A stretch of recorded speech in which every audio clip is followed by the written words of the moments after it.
Middle Podcast, the podcast dedicated to the music, movies, and culture of Generation X.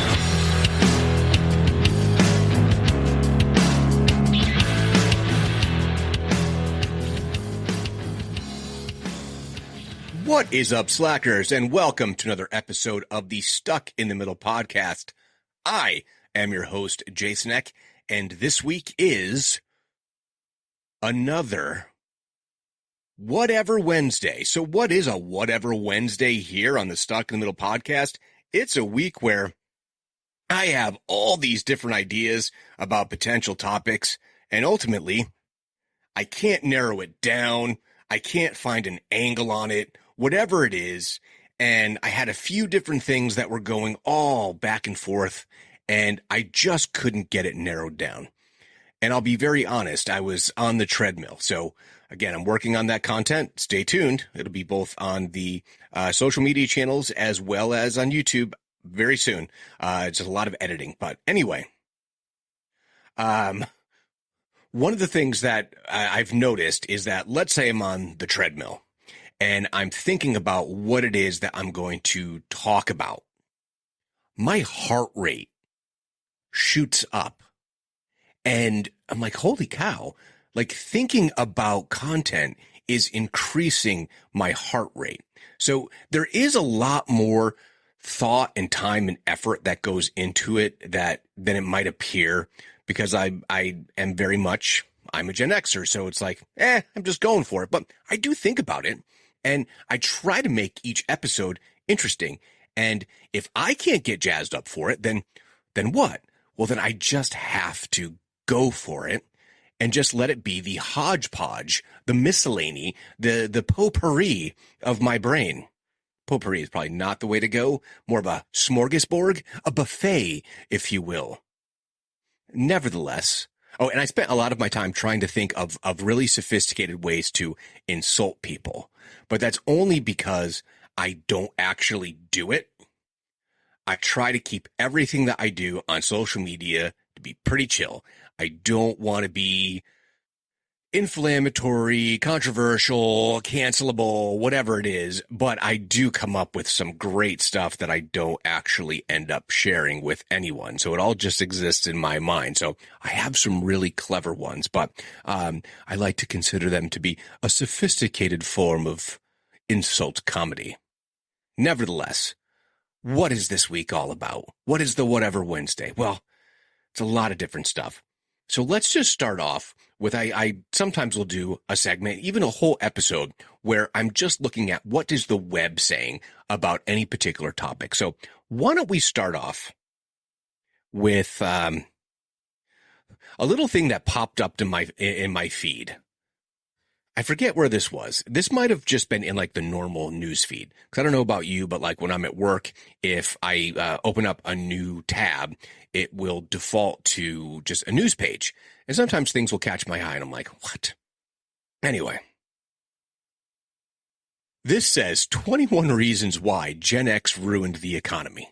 So, well, when we get into a little bit of this, I think you'll go, oh, you do research stuff. And sometimes it's just to satiate my own curiosity about things. So let's take a look at 21 reasons why Gen X ruined the economy. It's just such a fantastic headline.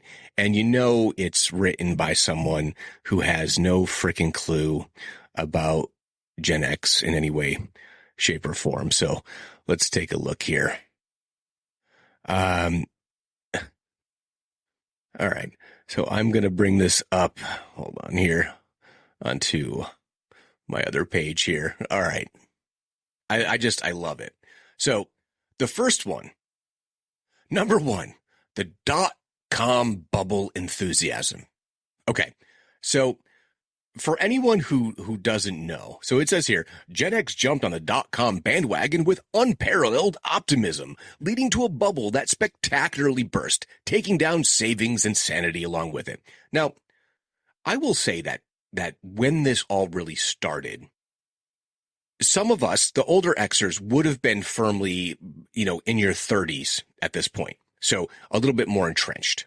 For the younger Xers, we're in our 20s. So maybe we're early investors, but I think a lot of us were just getting out of, college if we went at normal times, or just really starting to get on our feet. Now, if you had capital, means, some disposable income, I'd say, sure. Maybe some of you older Xers were like in on this, and you're going to please write me going, yeah, I took a bath when this happened.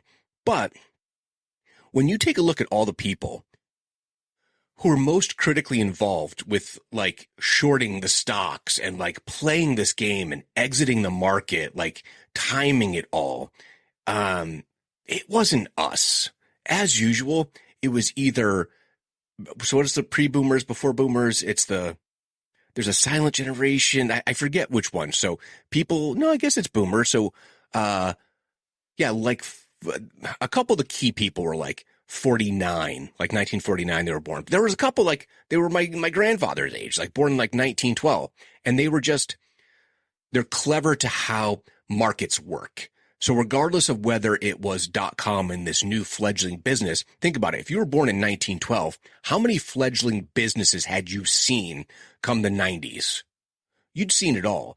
And you would have seen when you were very young, actually not that young, the stock market crash, in the Great Depression, all those kind of things. So to blame us for that, it's kind of interesting.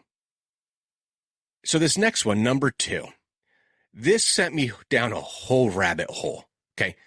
The credit card love affair. This generation introduced us to the joy of maxing out credit cards on things nobody needed, setting the stage for a debt-laden society. Okay, so did you know that the earliest record of credit goes back to 3500 BC in Sumeria? That's right. Debt has been a thing since Sumeria, Sumer, right? Think about that for a minute. And typically it would be getting advances or loans on grains, for example, or borrowing the money to purchase additional supplies and all that. Crazy. That's how long that's been around. But then think about this. What we consider to be the modern credit rating, right, hasn't always exactly been in the same format, but you've probably heard of Dun & Bradstreet, which is like the big clearinghouse for credit and credit ratings for businesses. Did you know that back in 1841, when they first began to go ahead and give credit ratings for both individuals and businesses, they were known as the Mercantile Agency? So yes, even modern terminology as the credit score has actually been in place in a formalized methodology since the 1800s. Not to mention that with the advent of this crazy invention, the automobile, which happened when? Early 1900s, which were the first, or among the first, larger purchases. And you think about like debt to income ratio and what homes cost and what cars cost. Some of the earliest big ticket item payment plans were actually on automobiles. So while I would agree to some extent that we're a generation that has been inundated with credit cards, and I'm going to tell you, I was 18 years old, right out of high school, but I was working full time. Okay. I got all these solicitations in the mail for a credit card. And when I was kind of in this weird place in my life between like 18 and 22, I sure as hell did get a credit card. And then I got the department store card. And thankfully, probably one or two of the companies that I probably never exactly paid a bill on have been also bankrupt for like 30 years. But nevertheless, I wouldn't say that that is a Gen X phenomenon. So again, not really understanding both the history of it, but also our generation in particular. I wouldn't say that's our calling card and how we ruined the economy. McMansion obsession. I don't know. I've never quite gotten that, only because aesthetically, I don't like them. But I would probably say that it's late boomers, into Gen X that have certainly proliferated this particular type of garish. What do they call it here? I saw another word for it, but anyway, these garish, McMansion is just such a simplistic term, but for lack of a better term, the SUV craze. Sorry, I wasn't old enough to drive when the Jeep Cherokee became like one of the top vehicles on the road, right? I mean, to say that it's just us is insane when you also dig down into consumer statistics that say the SUV is not the preferred vehicle of baby boomers or Gen X. Did you know that? We own more pickup trucks. Pickup trucks. Now, we're going to talk about vehicles in just a little bit, but are pickup trucks also gas guzzlers? Sure, right? But it says here, fuel efficient, who cares? The Gen X love for gas guzzling SUVs not only drained wallets at the pump, but also helped oil prices soar.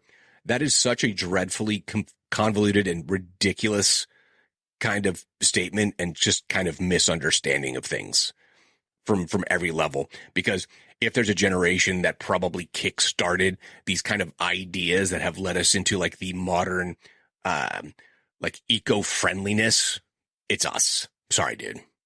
You completely missed the mark there. Brand loyalty gone wild. Now, this is an interesting one, too, because I know for me, I would only spend money on sneakers as far as like brand, right? But it says here, Gen X's brand loyalty pushed consumerism to new heights, often favoring label over longevity. Now, this is so interesting when it comes to clothing. I worked on Newbury Street in Boston and spent a lot of money on what would have been considered trendy clothing at the time. And I will tell you that some of these boutique brands that are considered, boutique label brands, I worked at Urban Outfitters, for example. A lot of it was fairly poor quality. But now let's fast forward. My late 30s, into my 40s, and now almost into my 50s, I have found that I'm starting to make a slight change in this is because I never got into the brand thing other than like sneakers. So I would often buy shit at like Target, Walmart, whatever, cheap stuff. I'll buy stuff off the rack at Ocean State, throw it on and be like, we're good, right? Those are actually cheaper, non-branded or off-branded and not great. So I've taken to more often purchasing a little bit more expensive branded item and finding that they hold up extremely well. I think I mentioned before I had one pair of boots that I bought at Walmart for $30 way back in the day. It was some kind of an anomaly. I don't know. They lasted for like 20 some odd years or something like that, 15 years. Now I have a pair of Timberlands and they're durable and they're strong and they're comfortable. So I don't know. Consumerism, I don't know. Brand sometimes is value. Stock market roulette.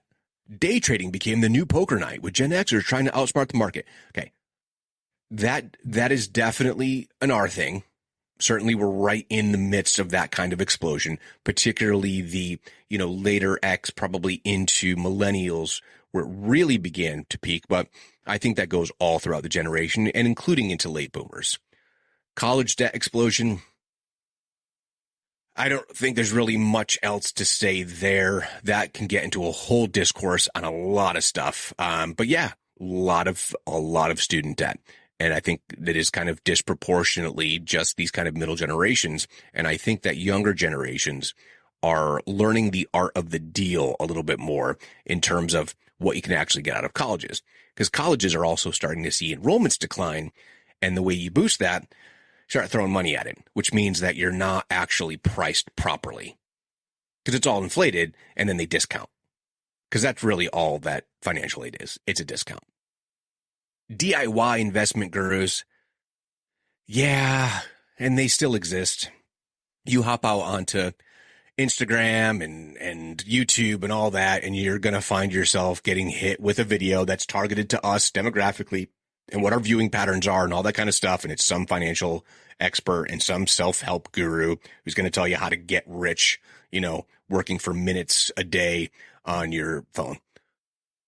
Anti-saving mantra. It's not a mantra. Sometimes it's much more difficult. But it says here, why save for tomorrow when you can spend today? This short-sighted approach left many unprepared for financial downturns. I'll be honest, there's a whole lot that could go into like reasons for, asset to debt or, where you are in terms of retirement, but it's not necessarily an anti-saving mantra. We've also had a couple of significant, recessionary periods. It's, it also depends on where you live, what you do for a living, but certainly geography is a huge part of looking at economies. Tech dependencies, number 10 here. Yeah, guilty. So in all this shit that you see in some of these posts that are trying to talk about the different generational divides and they talk about technology, yeah, we're the first one, bro, for the most part. We're the tech ones. Sorry, millennials and zennials. Flipping frenzy, flipping houses. It's really cool if you have the money to do so, though. So luxury brand boom.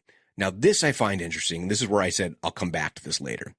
Gen X's appetite for luxury goods drove prices sky high, making designer brands the new normal and inflating consumer expectations. Now, I will tell you something about the luxury goods thing. So, I drive a Honda. Okay, that's a recent purchase. I had to get rid of my Jeep. A lot of reasons. I think I mentioned it on the podcast before. But then if I see someone driving ridiculously or shall we say, recklessly or whatever, and they're in an Acura, I'm like, dude, you're in a Honda. Just like I see somebody cruising down the street in a Lexus, I'm like, bro, that's a Toyota. Come on. It's the same manufacturer. It's the same basic stuff. You're going to tell me that really what's under the hood is that different? Now, all you car folks will be, yeah, because on the and some whole long thing about why there's a difference between, the Avalon, which the Toyota Avalon, if you remember, I think it's basically whatever the Lexus and those are all letter based, whatever. I think it's the same thing. When you're in both, I don't really see a big, huge difference. And knowing what I spent on the Honda, which is very nicely appointed, why would I need to do anything else other than just to have the stupid Acura label? Seems dumb. And then let's see. Gourmet everything. No, I never got into that gourmet thing. It's not really interesting to me. So maybe some of you, I might have gourmet coffee. Subscription addiction.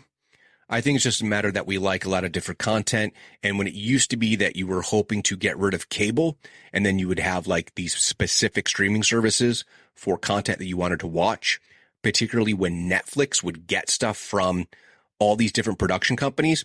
Now all those production companies have their own. Now it's starting to be the same cost of frickin' cable. And at least where I live, it's cheaper to have the bundle than have it standalone. So I'm just paying a shit ton. Anyway, early tech adopter syndrome. Yeah, I mean, I'm oftentimes anywhere from a year to 5 years behind on most stuff. Work hard, play harder ethic. Yeah, I'm too old for that shit. Home equity loans as ATMs. Not really. I can get into a whole long thing about like how my most significant expense and one that I'll never regret is sending my kids to private school. And if I didn't do that, I'd have a completely different financial picture. And then finally, the global outsourcing rush. So I did some research on this too, went down a whole long deep dive. Yeah, they didn't us either. And, I went back and I was looking at like these different time periods. And even when that phraseology of outsourcing kind of became a thing, it was decades before you and I were even thinking about the workplace or just starting. Oh, and it says environmental neglect. Slow to embrace green technologies. Not really, just that green technologies haven't been as particularly robust as they've been made out to be. If you give me something that's going to be great for the environment and it's going to be relatively low cost and it's also going to be in and of itself environmentally friendly upon disposal, I'm all in. But if I'm just going to have something that's just going to also go sit in a, I don't know, what are they called? Landfill somewhere. It's not doing me any good. Or just sending parts overseas to yet again have like some, group of people digging out small components. Pension plan pivot, 401ks. Interesting. I was reading about Ted Brenna. Read about Ted Brenna. He is considered the architect of the modern 401k plan, and he regrets it terribly. So he just tries to help people now maximize their usage of it. And then gig economy glamorization. So I was talking earlier about you can do it all from your smartphone. Yeah, I mean, glamorizing freelance and contract work as freedom. So that goes to one of the episodes where I was talking about how there was this idea that we weren't, we were too corporatist, right? But really, we've been seeking that work-life balance and, freedom and all that forever. So anyway, I found this to be kind of a hilarious article, woefully misinformed, not well researched. I'm going to pull some shit out of my butt and see how it works. Let's see. Who is this author here? Let's see. Does she have any other works? Tell us about yourself. No, nothing really interesting. Oh, this person is just one of those. 22 reasons millennials are ruining the economy. 20 reasons why boomers are. Ugh.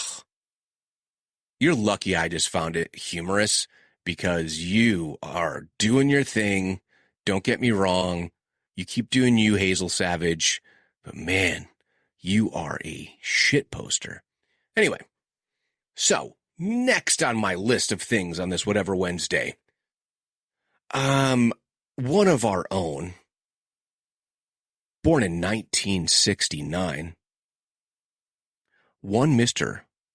Sean, originally Jean Combs, now Sean Love Combs because he changed his middle name from Jean to Love, otherwise known as Puff Daddy, P. Diddy, or just Diddy, might be in just a little bit of trouble. So that was an interesting news story from the day.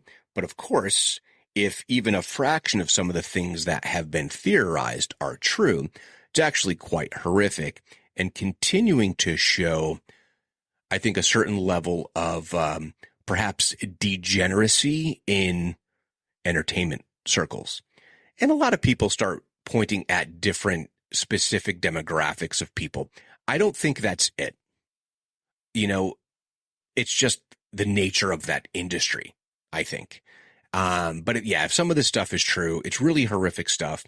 And I read somewhere that someone was theorizing that, there's always these kind of succession plans. And one of the more ridiculous, again, this is all alleged conspiracy theory stuff, is that Quincy Jones was once the man who had this power and he's bequeathed it to Sean Combs, like crazy stuff. But people are always trying to figure out, how does this stuff continue to happen? Why do we keep hearing stories about this? It's very simple. Those who have the means buy money, connections, power, certain levels of success, keep getting away with this shit over and over and over again. And that's kind of where we're at. So it appears yet again that another Gen Xer is unfortunately in the news for the worst possible reasons. And I think we're going to be hearing more about this relatively soon. So next up in entertainment news, this past Sunday, March 24th, if you were to time travel back to a fictional place on March 24th, 1984, you would find yourself in the opening scenes of a little movie called The Breakfast Club. That's right. Although the movie itself came out in 1985, the day in which all of our cast arrived in character, of course, for that fateful day of detention, Saturday detention, was March 24th, 1984, 40 years ago. However, think about this. Since the movie came out in 1985, next year, 2025, I'm sure I'm going to be having an episode going to be talking about the official 40th anniversary. It's crazy to think of the number of things that are hitting 40, 45, 50 years. Some of it 60 years almost. It's pretty intense. It's pretty intense. I mean, next year, early Xers, right? I mean, turning 60. It's crazy. Guys, that's where we're at. 50s and 60s. Now, those of you who still have a couple of years left, bless you. I understand. I'm preparing for it. Doing little mantras like, oh, gonna be 50. Gonna be 50. And you know what? It's gonna be okay because I'm back to working out and it's all about health and wealth and prosperity in 2024. Hey, what else happened in 1984? I'm glad you asked. We're going to head on over to Wikipedia and we're going to take a look at the movies that released this week in 1984. The very first, the classic, the legendary, the hilarity-filled Police Academy, directed by Hugh Wilson, starring Steve Guttenberg, Kim Cattrall, Bubba Smith, Donovan Scott, David Graff, Michael Winslow, Marion Ramsey, Leslie Esterbrook, Andrew Rubin, G.W. Bailey, George Gaines, Bruce Mahler, let's see, who else? Don Lake, T.J. Scott, Hugh Wilson. Anyway, a mishmash of both A and B and C level stars. Really, Steve Guttenberg at this point was just in tons of stuff. But I loved those movies. And I think I saw at least through maybe Police Academy 4. I don't remember exactly, but yeah, that was March 23rd of 1984. Here's a movie I can tell you I have not seen. And some of you are going to be like, are you serious? Racing with the Moon, directed by Richard Benjamin, screenplay by Stephen Kloves, starring Sean Penn, Elizabeth McGovern, Nicolas Cage. Let's see, who else? Crispin Glover. How have I not seen this? Michael Matt, Dana Carvey? What? What? I do not recognize this movie at all. This is very bizarre, but like the main stars are in fact Sean Penn, Elizabeth McGovern, and Nicolas Cage. What? Yeah, I have never seen this movie. Wow. Okay. Guys, tell me, is it worth it? Had a budget of $6.5 million. The box office just under about $6 million. It has a 60% rating on Rotten Tomatoes. Roger Ebert in 1984 gave the film a 3.5-star review and lauded Penn's mature and complex performance. Hey, there you go. Don't remember it. Oh boy. I don't know why, but I loved this stupid movie. I don't know what else to say other than the fact that I enjoyed probably all of the films that were based upon this particular character. And of course, I'm talking about Edgar Rice Burroughs, and that's his Tarzan, right? I've always loved the character of Tarzan, even going back to like the Johnny Weissmuller stuff when I was a kid, obviously in reruns and all that. But this was the one with Christopher Lambert as Tarzan and Annie McDowell as Jane. But your cast is Ralph Richardson, Ian Holm, James Fox, Cheryl Campbell, and Ian Charleston. But Ian Holm, I think, of those is the most well-known. Lord John Clayton, heir to the 6th Earl of Greystoke, shipwrecked on an island, right? And I don't know, I really enjoyed those movies. I know it's bizarre, but even the one with Bo Derek, I mean, that thing is not great filmmaking, but at the same time, I thought it was great. We also had Misunderstood.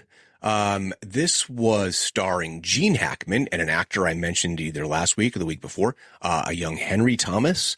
This is director Jerry Schatzberg. Let's see, also Rip Torn, Huckleberry Fox, June Brown, Helen Ryan, and Nadim Swala. Misunderstood is a young boy who struggles with family, friends, and relationships after his mother's death.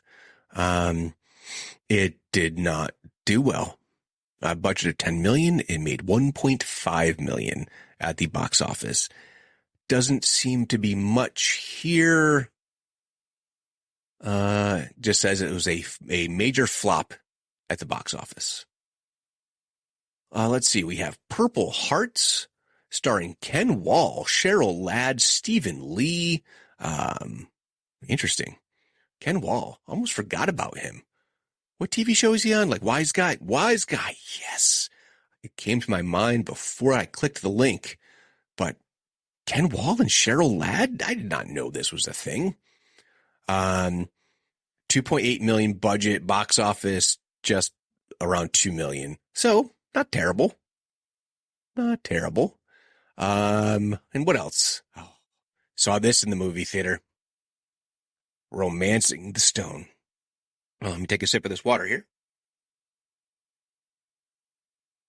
Robert Zemeckis directed this. Michael Douglas, Kathleen Turner, Danny DeVito, Alfonso Aru, Manuel Ojeda, Zach Norman, Holland Taylor, Mary Ellen Trainor, Kimberly Herron, Ted White, Evita Munoz.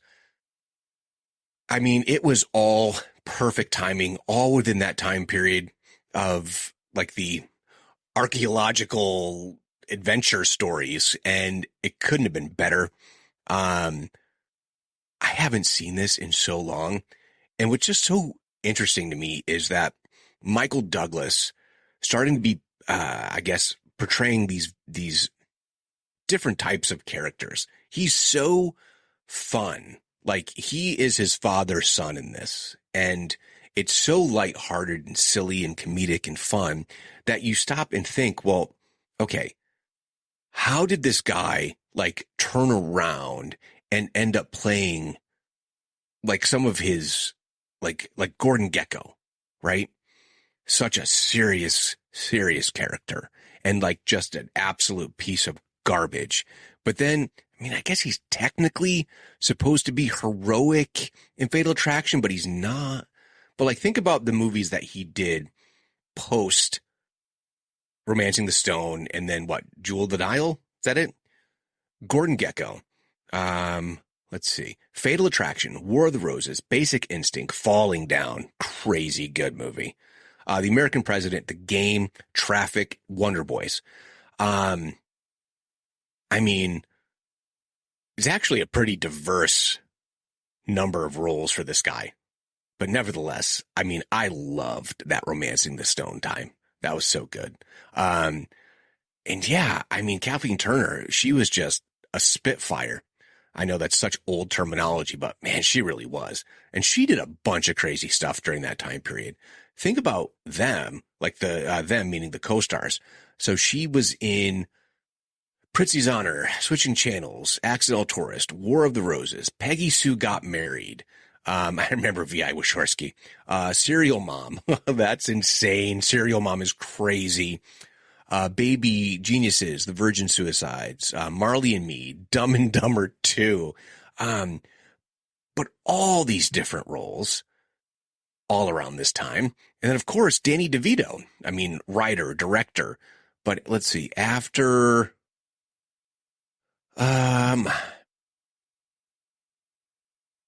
So after this, Head Office, Ruthless People, Throw Mama from the Train, Twins, War of the Roses, Batman Returns, Jack the Bear, Junior, Matilda, LA Confidential, Big Kahuna, Big Fish, Deck the Halls. I mean, also a ton of different stuff. And it's a fair amount of diversity for someone who could very easily be pigeonholed, just purely based upon like his height, right? He's kind of done it all.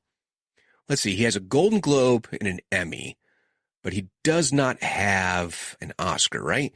I feel like he was nominated for something. Maybe as a director? He was nominated. He didn't direct that. He was in it. So you get nominated if you're in Best Picture because you're a member of that team. So, but, he won an Emmy, for Taxi all the way back in 1981. Golden Globe in 1980 for Taxi. But yeah, the only Academy Award work was as part of Aaron Brockovich. So anyway, those are the movies of 1984. This week, 1984. So I know what you're asking. What about the songs on Billboard for this week in 1984?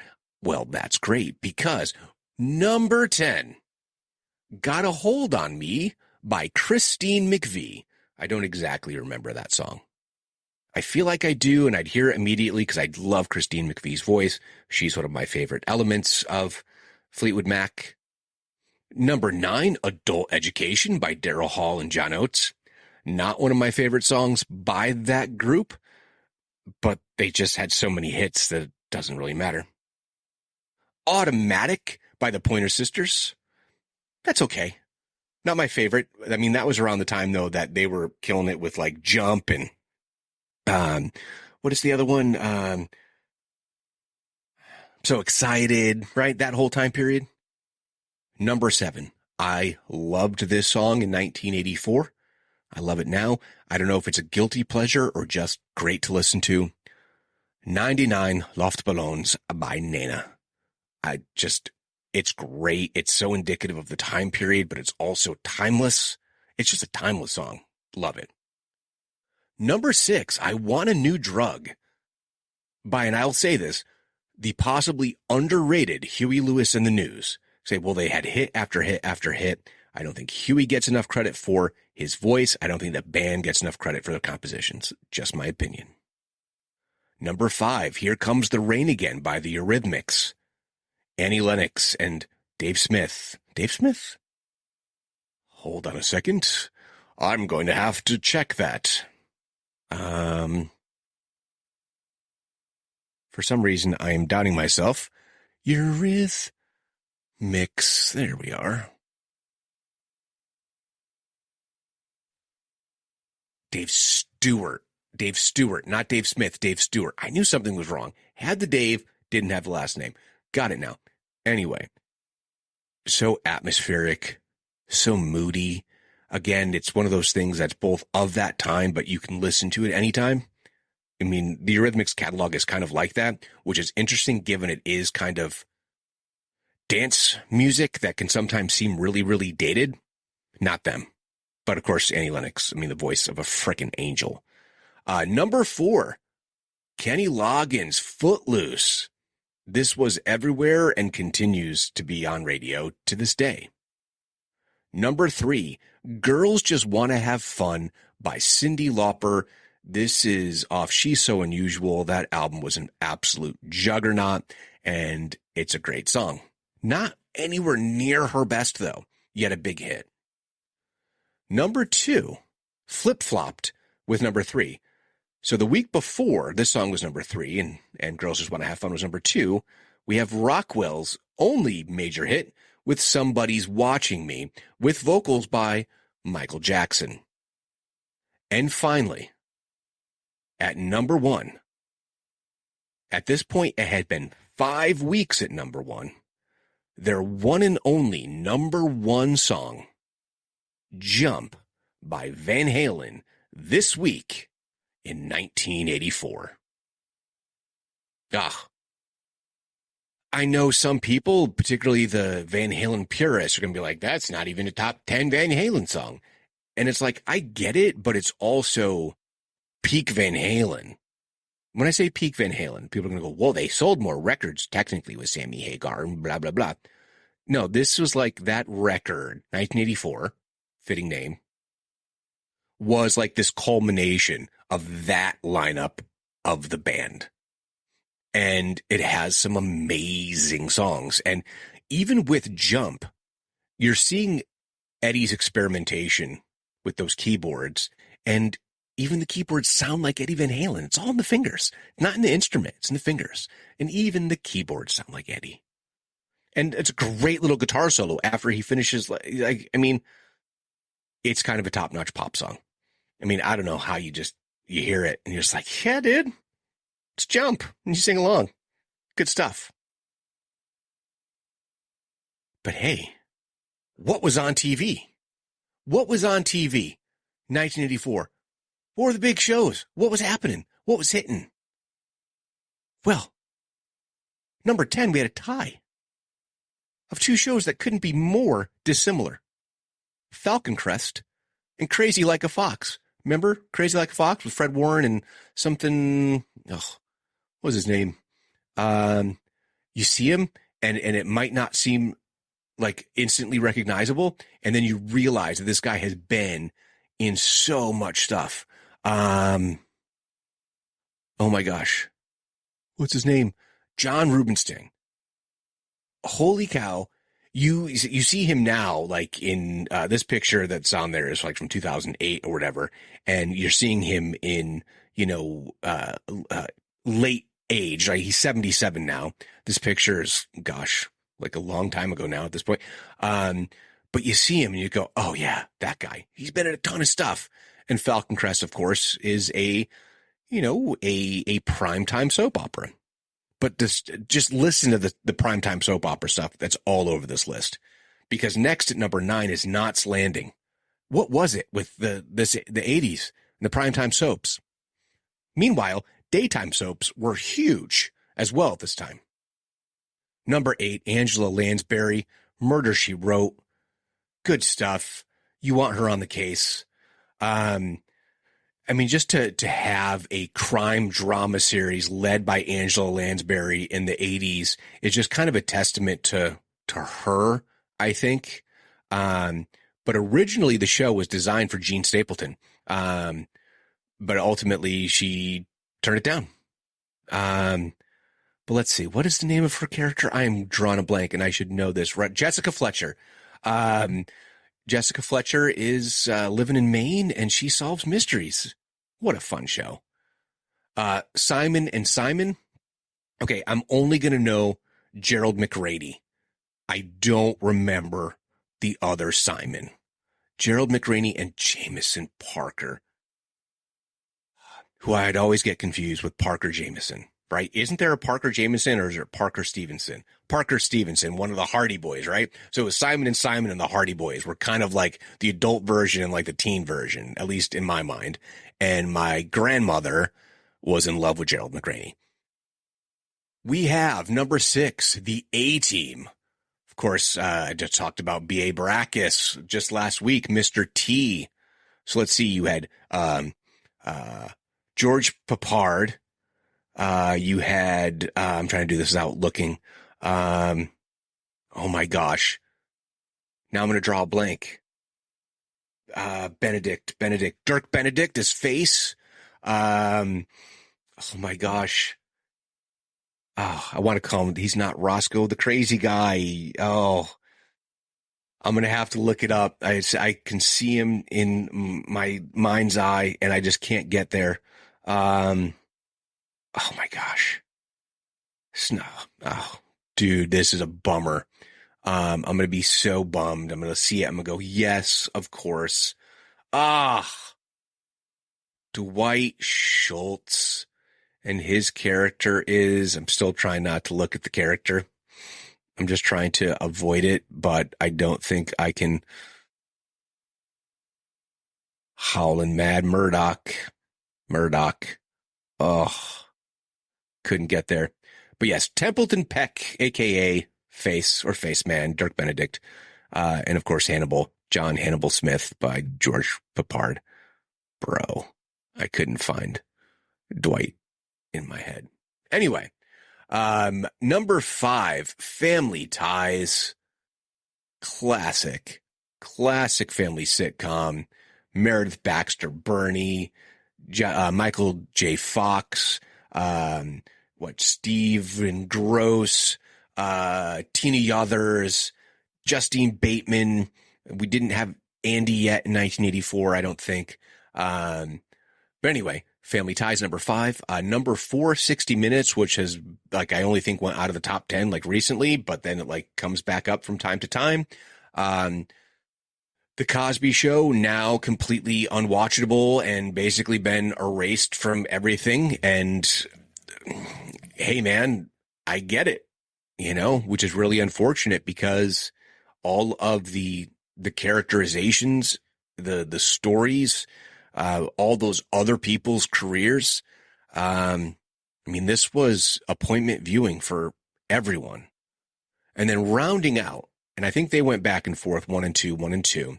We have Dallas at 2 and Dynasty at number 1. So again, primetime soaps taking up 4 spots on the top 10 in 1984.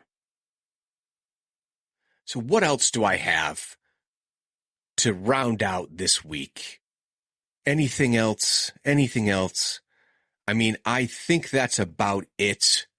I saw a couple other things that were maybe interesting, but yeah, I think that's it. So tell me, what do you think? What kind of content interests you? Hopefully this, but also I don't really have any emails for this week.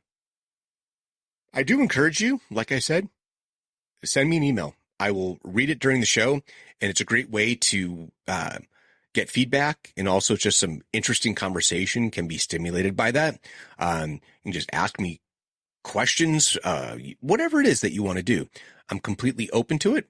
I'm actually considering maybe doing a live podcast. I'm trying to figure out how to do that to make it interactive, and what times or dates would work. Just some different things that I'm trying to do to increase engagement. And that's where I'm like editing all this video stuff, because I want to make sure that it's content that you enjoy. How do you let me know? You can email me at stuckinthemiddlepod@yahoo.com. You can find me on Instagram, X, and YouTube at StuckPodX. Head on over to the Facebook page, Stuck in the Middle, a Gen X podcast. Please like, comment, share, leave 5-star reviews, and most importantly, please subscribe to the podcast. So until next time, later, slackers.